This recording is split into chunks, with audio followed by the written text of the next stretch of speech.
How to fix PayPal app not working. Hello guys, this is Atticus and welcome back to another tutorial video. In today's video, I'm going to teach you how you can fix PayPal app not working. So let's get started.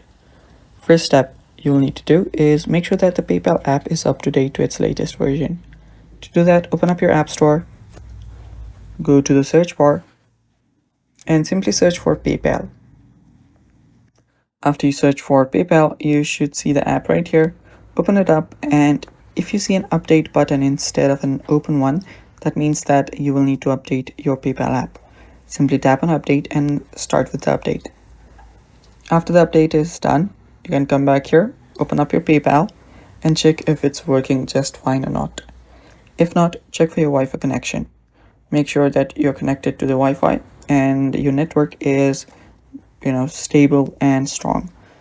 After that, after you make sure the network is good, open up your app and try to use it again.